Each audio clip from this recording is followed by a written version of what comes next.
En el nombre del Padre, del Hijo y del Espíritu Santo. Amén. Jesús, luz verdadera que ilumina todo el hombre, luz que llega a este mundo. Nosotros sabemos que tú has venido de Dios, el Padre, para ser nuestro Maestro y que enseña los caminos de la verdad. Las palabras que oímos de ti son espíritu y son vida. Pero tienes el libro rompiendo el sello. Nosotros, tú que diste tu vida por nosotros y nos compraste para Dios con tu sangre. Danos a conocer los misterios del reino de Dios que enviaste a las riquezas de su corazón. Descubriremos los tesoros de la sabiduría y de la ciencia de Dios que me quiso ocultar. Haz que tu palabra penetre nuestras almas, guíe por luz nuestros pasos, ilumine nuestra estrella hasta que amanezca el día y se disipen las tinieblas. Tú que vives y reinas por los siglos de los siglos. Amén. Muy bien, pues bienvenidos a este encuentro con la palabra que tenemos todos los lunes, y hoy pues toca una de esas que llamamos extraordinarias, las que damos en tiempos fuertes. Bienvenidos los que estáis aquí, bienvenidos los que nos seguís por internet. Vamos a hablar de la Cuaresma. Un poco pronto, porque hasta el día 14 no es miércoles de ceniza, pero bueno, estaba programado hoy y lo vamos a hacer el día que teníamos programado para los que ya tenéis el programa en vuestras manos. La Cuaresma es un tiempo favorable para la renovación personal y comunitaria que nos conduce hacia la Pascua de Jesucristo, muerto y resucitado. Para nuestro camino cuaresmal nos vendrá bien reflexionar, y a esto quiere contribuir la charla de hoy, en este misterio. En el rito latino de la Cuaresma comienza el miércoles de ceniza y se extiende hasta la hora nona, las 3 de la tarde del Jueves Santo, por lo que lo incluye la misa de la Cena del Señor, que ya es propiamente Pascua, es hasta esa hora, hasta las 3. Hasta las 3 de la tarde, la hora del Señor, ¿no? Hasta ahí llega la Cuaresma. ¿Y en qué fecha es este año? Pues del 14 de febrero, miércoles de ceniza, al jueves 28 de marzo, que es Jueves Santo, para hablar con propiedad. La duración de la Cuaresma, todos sabemos que es 40 días, y hay un montón de referencias bíblicas que simbolizan esto de los 40 días, ¿no? Esa fue la duración de Jesús en el desierto, siendo tentado, 40 días en el desierto de Judea, también los 40 días que duró el diluvio universal, además de los 40 años de la marcha del pueblo israelita por el desierto, y las 40 décadas que duró la esclavitud de los hebreos en Egipto. A lo largo del tiempo de Cuaresma, los cristianos estamos llamados a reforzar nuestra fe mediante diversos actos de penitencia y reflexión. En eso consiste la Cuaresma. Y he dicho que comienza el miércoles de ceniza, y ese día nos impondrán la ceniza en nuestras frentes y escucharemos: convertíos y creed en el Evangelio. Todos sabemos lo que es convertirse, es cambiar de vida, pero, y ahí es donde perdemos un poco la noción, cambiar de vida pero integralmente, no como el que va en una dirección y cambia de dirección. Más exactos sería lo que significaría dar la vuelta al calcetín. Nosotros esa conversión la tenemos que hacer desde dentro. Atañe a todo nuestro ser. De conversión se habla en 3 momentos, en contextos diferentes en el Nuevo Testamento, que por eso he puesto ahí las citas para que nos acordemos, y que nos suenan, evidentemente nos suenan las 3 a todos. Pero si he querido cogerlas es precisamente por tener esa referencia de 3 momentos que aparecen en el Nuevo Testamento. Nos dan eso una idea completa de lo que significa esta conversión, esta metanoia, este cambio de vida. Lo importante es que cada uno de nosotros descubra la adecuada para cada cual en ese momento, y puede ser cualquier momento, porque esto no es cosa sola de uno mismo, sino con el Señor. Y en cada momento de la vida no podemos prever cuándo o cuándo ocurrió, y tras ese primer encuentro en que descubrimos al Señor, hoy recurrimos a Él. Yo diría que hagáis memoria. Lo primero, haced memoria. ¿Cuándo te convertiste tú al Señor? Pues vamos a arrancar de ahí. Convertíos es lo mismo que decir creed. La primera conversión es la que resuena al principio de la predicación de Jesús y que se resume en esa cita de Marcos que os he puesto ahí, ¿no? Y que veremos, que oiremos, que nos lo impondrán el miércoles de ceniza. Convertíos y creed en el Evangelio. Convertíos y creed no son dos cosas distintas y sucesivas, sino la misma acción fundamental. Convertíos, es decir, creed. Es lo mismo. Dice Santo Tomás de Aquino, la primera conversión es creer. Todo esto requiere una verdadera conversión, un cambio profundo en la forma de concebir nuestras relaciones con Dios.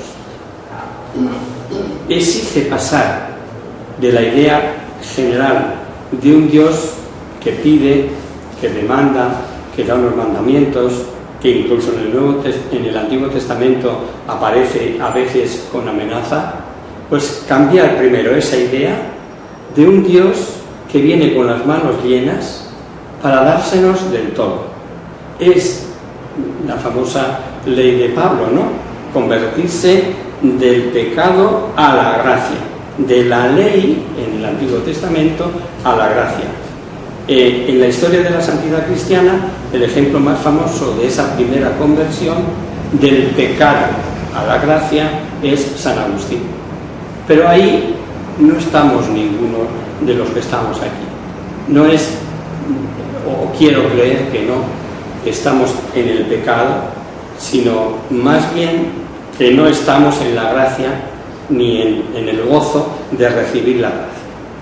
Otra cita, que es de Mateo, dice, en verdad os digo, si no os convertís, vuelve a aparecer la palabra, y hacéis como niños, no entraréis en el reino de los cielos.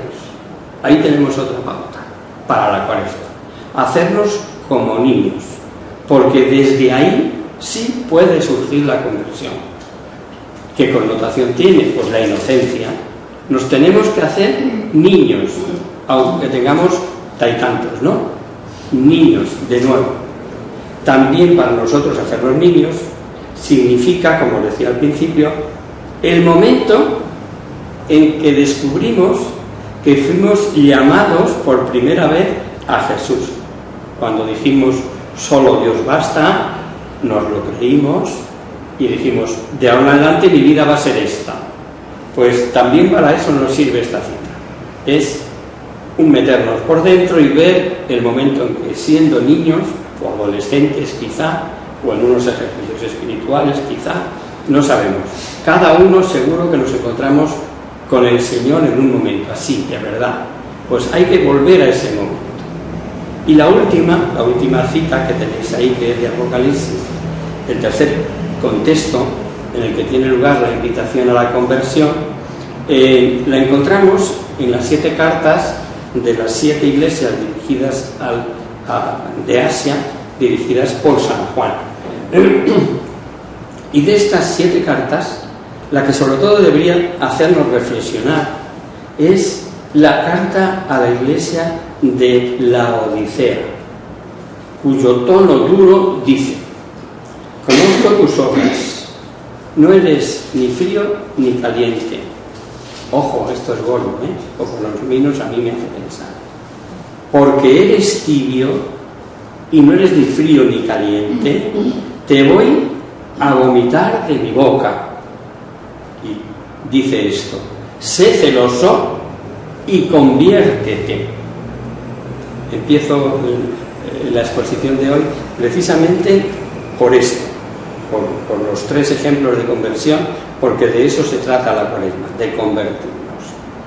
Y en este caso, la última, la que más nos toca, en la que sí nos podemos encontrar todos, creo yo, es la conversión de la mediocridad, de la medianía, del vamos tirando, de la tibieza a la conversión. Y es, en el fondo, lo que les pide Pablo Juan a los de la Odisea, es el ejemplo más claro, lo tenemos en lo que escribe Santa Teresa cuando ella pasó por esto. Decía, está escrito en su vida: de pasatiempo en pasatiempo, de vanidad en vanidad, de ocasión en ocasión, a meterme tanto en muy grandes ocasiones y en andar tan estragada mi alma en muchas vanidades. Dábame gran contento todas las cosas de Dios, mas teníanme atadas las cosas del mundo. Parece que quería armonizar estos dos contrarios, tan enemigos el uno del otro, como es la vida espiritual y los contentos o los gustos o los pasatiempos que cada cual podamos tener en nuestras vidas. Y creed en el Evangelio, nos decían también, o nos dirán también en la imposición de la ceniza.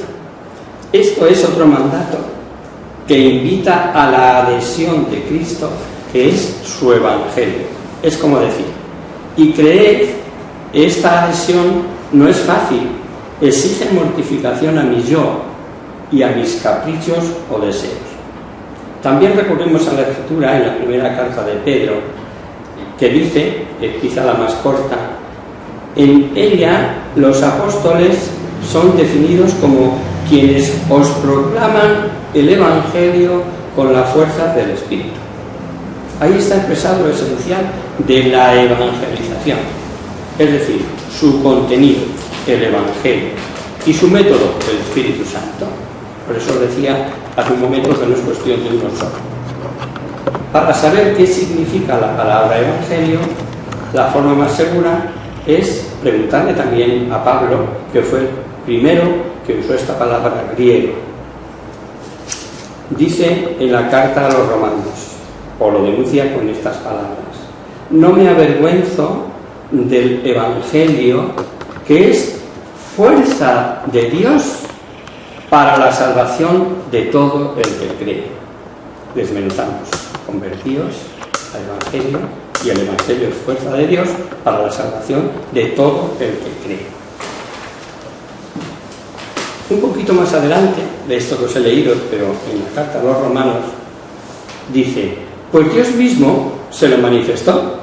Por lo invisible de Dios, su eterno poder y divinidad son perceptibles para la inteligencia a partir de la creación del mundo, a través de sus obras, de modo que son inexcusables. Pues habiendo conocido a Dios, no lo glorificaron como Dios, ni le dieron gracias. Todo lo contrario, se ofuscaron en sus razonamientos de tal manera que su corazón insensato quedó envuelto en tinieblas. Alardeando de sabios, resultaron ser necios y cambiaron la gloria de Dios inmortal por imágenes del hombre mortal, de pájaros, cuadrúpedos y reptiles. Esta negativa se ha completado, hemos oído, en idolatría, por la cual se adora a la criatura en lugar del Creador. En la idolatría el hombre, en el fondo, no acepta a Dios, sino que se hace valer a sí mismo como un Dios, el que decide sobre sus actos, y no al revés, sino, dicho de otra manera, los papeles se invierten.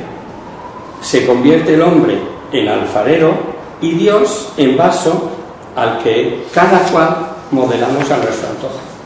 O nos hacemos nuestro Dios a nuestra medida, que no nos estorbe demasiado, que no nos moleste, que no nos chinche. A los paganos, Pablo no les dice que el remedio de su idolatría está en volver a contemplar el universo para volver de Dios a las criaturas. A los judíos no les dice que el remedio está en volver a la ley de Moisés. Y es que el remedio no está ni arriba ni atrás, está adelante. Y aquí es donde enlazamos con la vigilia pascual. Es acoger la redención obrada por Cristo Jesús. Parece que no es difícil, ¿no? Acoger la redención. El mundo actual, altísimamente secularizado, hace todo lo posible, y lamentablemente lo logra, que para mantener el nombre de Jesús a distancia sea silenciado, o bien en cada oferta o en cada expresión que dé la Iglesia. Nosotros debemos hacer todo lo posible para tenerle siempre presente, no para escondernos detrás de su nombre, sino porque es la fuerza y la vida de la Iglesia. Al comienzo de la Evangelii Gaudium, una de las últimas encíclicas del Papa actual, del Papa Francisco, dice: invito a cada cristiano, en cualquier lugar y situación en que se encuentre, a renovar ahora mismo su encuentro personal con Jesucristo, o al menos a tomar la decisión de dejarse encontrar por Él. El de intentarlo, dice el Papa, cada día sin descanso. No hay razón para que alguien piense que esta invitación no es para él. Que yo sepa, es la primera vez que aparece esta expresión de encuentro personal con Cristo en un documento magisterial, pero está acertadísimo, ¿no? Y en este encuentro veremos y recordaremos que Dios es amor, sigue siendo Dios, y promete al hombre redención para todo el que lo quiera, y le facilita merecer o hacer merecimientos, para que, aprovechándose de las contrariedades, del dolor, del sufrimiento, al final de nuestro peregrinar en la vida, obtener el gozo, la felicidad eterna. Bien, pues para facilitarnos este merecer y llegar al gozo eterno a través del sufrimiento y de nuestras contrariedades personales, nos facilita un tiempo como este, el tiempo de Cuaresma. Es un tiempo para aprovecharnos nosotros aquí y ahora de la misericordia de Dios. Por lo tanto, un tiempo de salvación, con lo que la Cuaresma sobre todo es tiempo para prepararnos para la Pascua, que significa paso. En nuestro caso significa paso de este mundo pecador al reino del Padre, porque Cristo, nuestra Pascua, dice el Evangelio, ha sido inmolado. La Cuaresma es un tiempo en el que Dios te dice: ¿te arrepientes de tus pecados? Pues yo no quiero ni verlos. Fuera, al fondo de mar vuestros pecados. En Miqueas dice: tú arrojas al fondo del mar nuestros pecados. Miqueas 7, 18 y 19, para los que tomen nota. Porque Dios perdona, y perdona, y olvida del todo, que no me interesan. Arrojo al fondo del mar tus pecados. Y todo porque Jesucristo lo hace posible con su muerte y su resurrección. Entendemos ahora lo que es merecer, entre comillas. Poniendo todo de nuestra parte, obtendremos todo por parte de Jesucristo. Recordemos las palabras de Isaías, que la hemos oído infinidad de veces. Aunque vuestros pecados sean como la grana, cual nieve blanca blanquearán, y aunque fueran rojos como el carmesí, cual lana quedarán. Y una vez visto que es Cuaresma, nos volvemos a preguntar: ¿qué es la Cuaresma para mí? Pues es el tiempo para cambiar algo de nosotros y poder vivir más cerca de Cristo. La Cuaresma es, sobre todo, tiempo de abrir nuestro corazón a Cristo y gozar de la misericordia de Dios. Puede que a veces, durante la Cuaresma, equivoquemos nuestro objetivo. Pues hemos oído hablar de que tenemos que reconvertirnos, y la conversión la relacionamos así simplemente, de pasar malos, de ser malos, a pasar a ser buenos. Pero nos quedamos cortos otra vez, porque es que resulta que yo no soy malo del todo. Empiezas a perdonarte, O sea, somos los que mejor nos queremos. Yo no soy malo del todo, o sea que eso de la Cuaresma no debe ser para mí. Y por eso, es la tercera vez que lo digo, solo puede conseguirse con Jesucristo, con nosotros. Nosotros solos no podemos. Convenzámonos de eso. Por eso decía que es un tiempo de abrirnos al amor de Dios, al amor de Cristo. Y en este caso sí se puede hacer. Él en nosotros, con toda su fuerza, con todo su poder, con toda plenitud, y el resto, a los ojos de Dios es muy poquito, es nuestro. ¿Por qué? Pues porque si no con ese poquito, terminaremos como dice San Pablo, diciendo no con el bien que quiero, sino el mal que no quiero, cuando escribe Pablo a los romanos, ¿no? Conclusión, esto no va de codos, ¿no? Sino de codos con Cristo. Nuestro trabajo o esfuerzo con Él. En la Cuaresma Cristo nos invita a cambiar de vida, nos invita a limpiar el polvo de nuestros corazones. ¿Y cómo? Pues también lo sabemos, escuchando la palabra de Dios, compartiendo su amor con el prójimo, orando, rezando, sacrificándonos, dando limosna y muy especialmente con la vivencia de la caridad entre los más cercanos a nosotros. Nuestro querido Papa emérito Benedicto XVI, que en gloria esté, en su encíclica Caritas in Veritate, hablando de la universalidad del amor en la Iglesia, nos dice: la Iglesia es la familia de Dios en el mundo, y esta familia no debe haber nadie que sufra por falta de lo necesario. No obstante, quedando a salvo la universalidad del amor, precisamente en la Iglesia como familia, ninguno de sus miembros debe sufrir por encontrarse en necesidad. En este sentido, sigue teniendo valor la carta a los Gálatas de Pablo. Mientras tengamos oportunidad, dice Gálatas 6:10, hagamos el bien a todos, pero especialmente a nuestros hermanos en la fe. Palabra de Dios. En Cuaresma podemos aprender y apreciar la cruz de Jesús. Así aprenderemos también a tomar nuestra cruz con alegría para alcanzar la gloria de la resurrección. La mortificación, el sacrificio, el camino estrecho, la renuncia en circunstancias ordinarias, constituye un medio muy especial para vivir el misterio de la Cuaresma.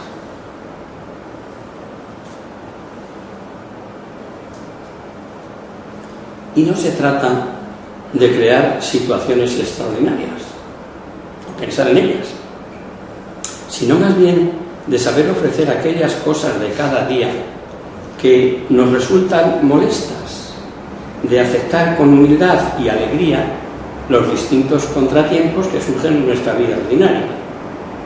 Vivimos en un mundo que ha hecho del bienestar y del placer los máximos ideales de la vida. Es lo mejor, que no me compliquen, que esté bien, tal. Vivimos en un mundo así. Pero San Pablo, escribiendo a los Corintios, dice unas palabras también que no dejan de sorprender a muchos. Sufro en mi carne lo que falta a la pasión de Cristo. Y pregunto, ¿es que Cristo no ha pagado sobreabundantemente por todos nosotros con su muerte en la cruz? Obviamente. Conviene recordar a San Agustín cuando decía: Dios, que te creó sin ti, no te salvará sin ti. Es decir, que en la obra de la redención el Señor cuenta con la correspondencia personal nuestra. Por tanto, para salvarse hace falta la gracia de Dios y la cooperación del hombre. Eso es lo que tenemos que poner. Por parte de Dios todo está dispuesto para alcanzar la vida eterna. Sin embargo, por parte del hombre todavía falta algo: nuestra cooperación personal y libre, nuestra mortificación. Eso es lo que falta a la pasión de Cristo. La mortificación, la negación de nosotros mismos. Por otro lado, serán el medio más eficaz de acompañar al Señor, de ayudarle al Señor, de poner el hombro para que lleve el madero.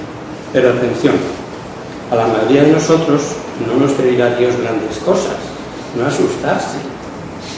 Nos pedirá la mortificación diaria y generosa en los pequeños detalles de cada día, más sencillo, con cargar con la cruz nuestra de cada día.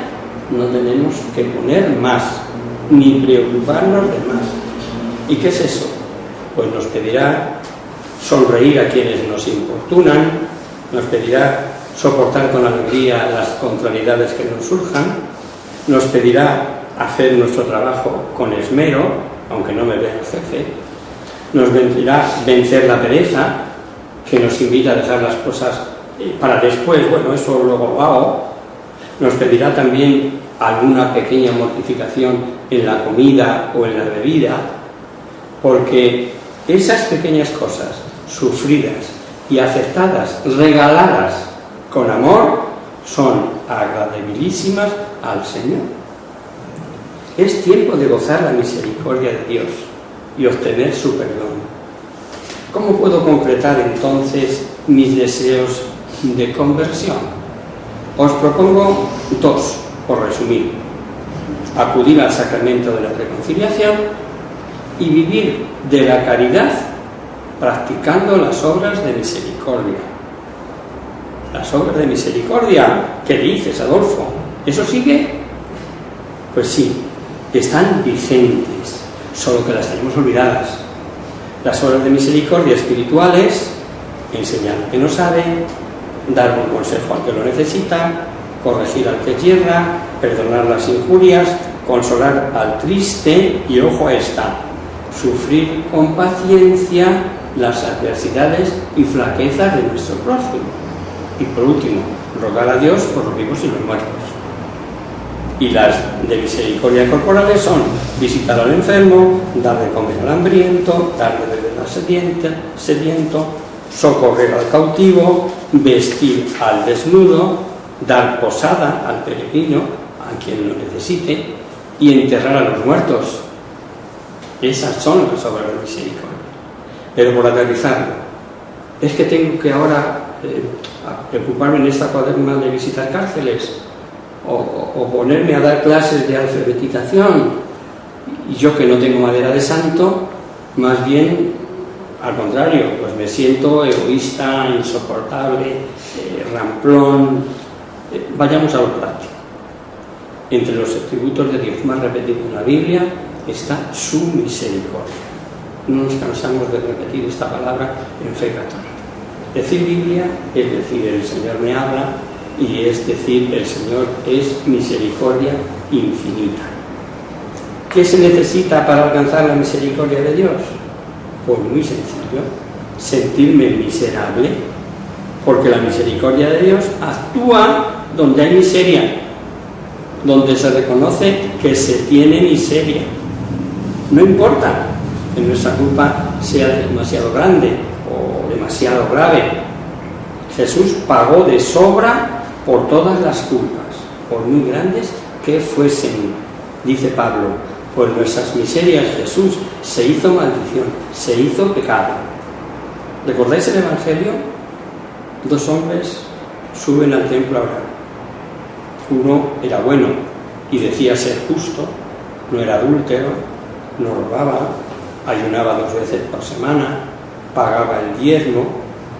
El otro se sentía miserable y allí en un rincón, sin atreverse a levantar la cabeza, decía: Señor, ten piedad de mí, Señor, ten piedad de mí, que soy un miserable pecador. ¿Quién alcanzó la misericordia de Dios? Pues lo dice el Evangelio: el que se sintió miserable. Por tanto, seguimos con nuestro primer propósito. Una vez reconocidas nuestras miserias, pedir perdón. ¿Cómo?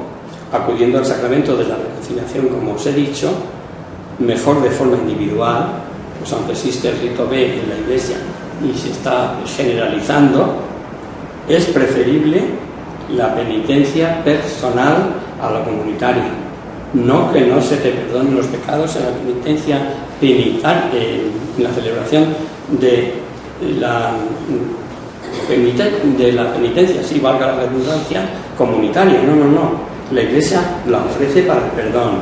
Pero es verdad que como que nos pilla un poco más lejos o abusamos de nuestra cobardía y no damos la cara. En esta ocasión, en la Cuaresma, yo aconsejo a todo el mundo que demos la cara. Y por último, me conviene recordar en este punto algo que decimos todos los días en el Padre Nuestro. No nos dejes caer en la tentación. Rezarlo con propiedad. Porque ¿de qué tentaciones pedimos que no nos deje caer? Esa es otra. De crímenes, de robos. Yo por ahí no ando. O nos referimos más bien al egoísmo, la pereza, la vida fácil, el derroche, el mal humor, el no perdonar ni una. Bueno, hemos visto el primer propósito para esta Cuaresma. Vamos con el segundo. Recordar esta palabra, trato. Trato con el prójimo y trato con Dios. Es trato de amor al prójimo cuando decimos: voy a tratar a todos sufriendo con paciencia sus achaques, sus defectos. Por tanto, fuera malas caras, fuera reproches, fuera malas contestaciones. ¿Qué culpa tiene tu marido, tu esposa, tu hijo, tu hija, tu vecino o tu vecina? ¿Qué culpa tienen de tu dolor de estómago? Quien dice dolor de estómago dice contrariedad que te haya surgido y llegas y lo pagas en casa. Pues esto no es más que la cruz de cada día, ¿eh? Esto no es más que la cruz de cada día. La santidad está en ese trato de amor. Amor de sufrir con paciencia los defectos de los demás. San Pablo lo dice muy claro en su primera carta a los Corintios, en el famoso capítulo 13, cuando nos habla de carismas extraordinarios concedidos a los apóstoles y maestros. Carismas como hacer milagros, curar enfermedades, en fin, él hace una relación detallada, ¿no? Pues ante tales carismas nos dice: os voy a dar un camino mejor que hacer milagros y curar enfermedades. Sí, sin duda mejor. Y dice eso de: no es nada si no hay amor. El que hayas curado a un enfermo será una obra extraordinaria, habrá hecho un milagro, pero dice Pablo que no vale para nada, no dice un poquito, no es nada si no hay amor. Ya puedo yo hablar de lenguas, hablar don de lenguas, ya puedo tener fe como para mover montañas, yo puedo dar todo mi dinero, si no tengo amor no es nada. Santa Teresita de Lisieux, que era una maestra de cómo llevar ese amor, dejó por escrito: la verdadera caridad consiste en soportar con paciencia todos los defectos de los demás.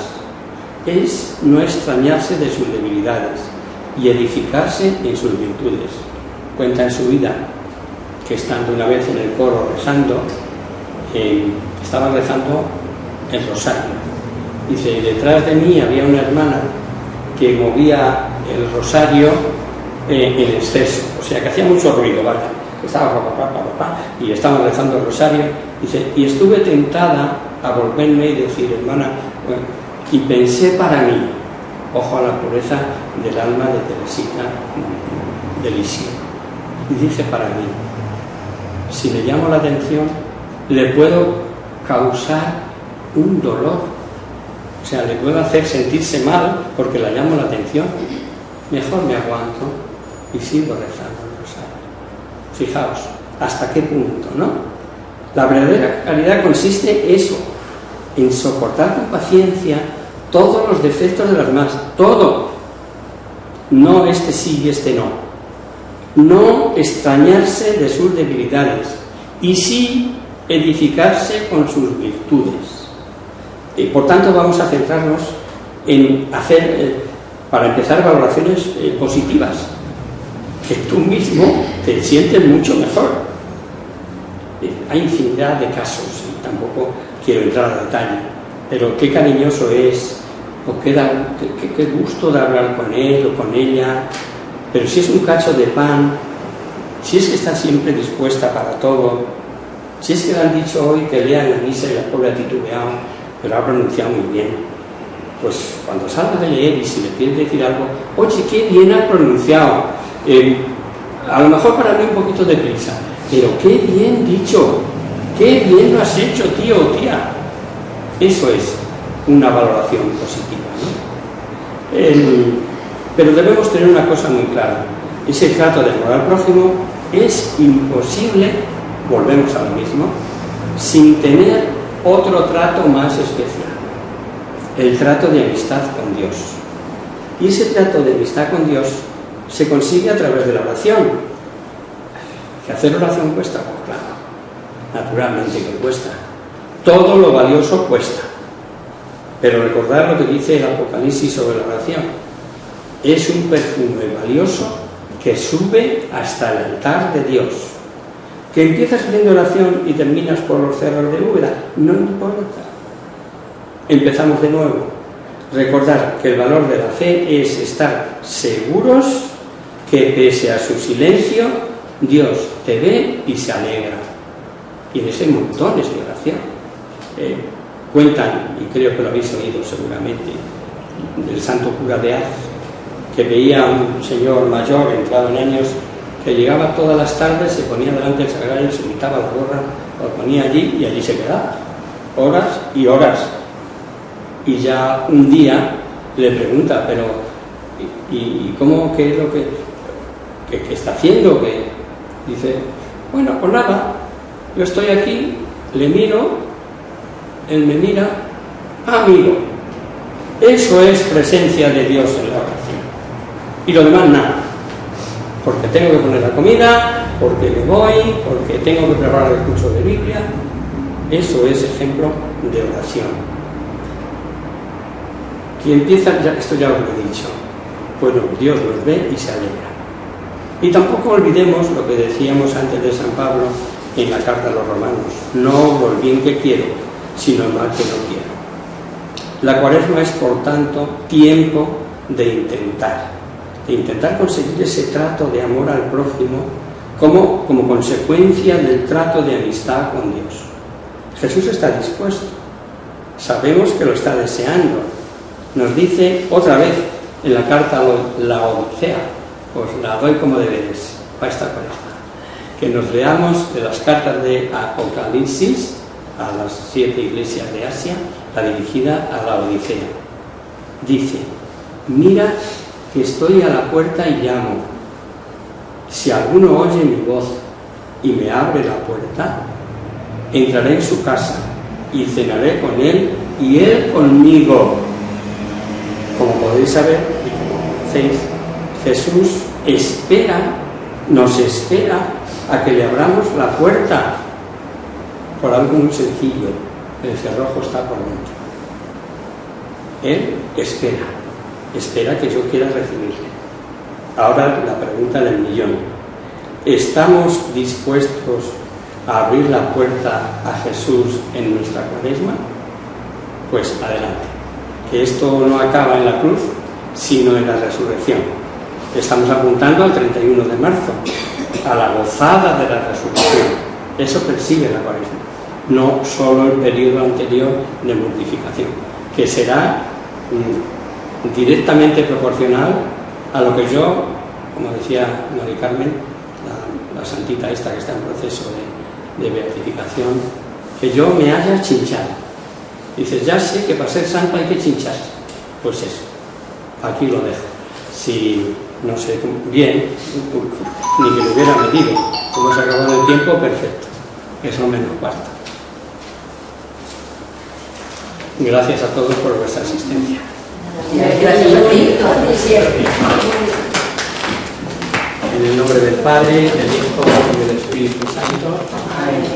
Virgen bella como la luna, delicia del cielo, en cuyo rostro se miran los santos y se contemplan los ángeles. Haz que nosotros, tus hijos, nos vayamos y que nuestras almas reciban un rayo de esa belleza tuya, que no dejaremos los años, sino que brille. María María, María, sol del cielo, despierta tu la vida de media muerte, e ilumina los espíritus en que hay tinieblas, reflejándote en el rostro de tus hijos, concédenos el misterio de tu luz y tu fervor. María, poderosa como un ejército, concédenos la vida de la victoria. Somos tan débiles y nuestros enemigos muchas veces contra nuestros esclavos, mas aún tu bandera nos sentimos seguros de vencerlo.